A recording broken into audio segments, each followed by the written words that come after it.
তোমাদের মধ্য থেকে প্রত্যেকের জন্য আমি তৈরি করেছি শরীয়তের বিধিবিধান ও মিনহাজ এবং চলার পথ। লেন্স কিনবেন তো মানহাজুস সালাফে সালেহ মানে সালাফে সালেহিনের চলার পথ। আর সালাফে সালেহিন বলতে বোঝায় সাহাবী, তাবিঈ, তাবে তাবিঈ ওমান তাবিআহুম বিইহসান। লেন্স মানে যেটা নিকটে আসে সালাফে সালেহিন বলতে একটা জিনিস সাহাবীদের লাগাই দিলে চলার পথ, 1 কিলোমিটার তাবিঈদের চলার পথ, ওটা নাই। তাবিঈদের চলার পথ। 14-1500 না 14-15,000 14-1500 এদেরকে বলা হয় সালাফে সালেহ। এটা বিরু এমনি এখান থেকে একদম ক্লিয়ার সালাফে সালেহিনদের পথে আমরা বাড়াই দেব 1 কিলোমিটার হচ্ছে পরিচালিত কেন হব? আল্লাহ তাআলা তিনি নিজেই নির্দেশ দিয়েছেন যে ফাইন আমানু বিমিসলি মা আমানতুম বিহি ফাকাদ ইহতাদাউ।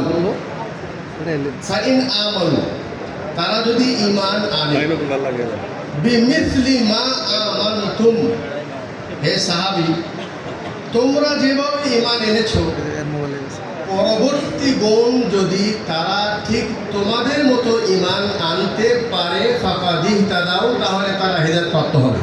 সুবহানাল্লাহ। রাসূলুল্লাহ সাল্লাল্লাহু আলাইহি ওয়াসাল্লাম বলেছেন খায়রুল কুরুনি কারনি, সবচাইতে উত্তম যুগ হলো আমার যুগ, অর্থাৎ সাহাবীদের যুগ।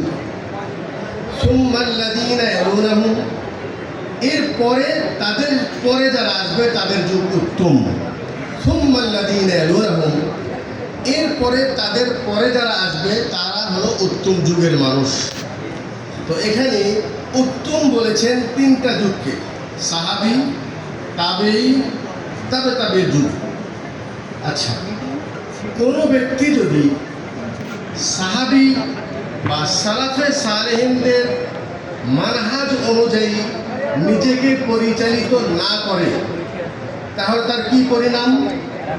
আল্লাহ তাআলা সূরা নিসা 115 নম্বর আয়াতে বলেছেন ওয়ামান ইউশাকিকির রাসূলা মিন বা'দি মা তাবায়্যানা লাহুল হুদা ওয়া ইয়াত্তাবি' গায়রা সাবিলিল মুমিনিন নুওয়াল্লিহি মা তাওয়াল্লা ওয়া নুসলিহি জাহান্নাম ওয়া সাআত মাসীরা।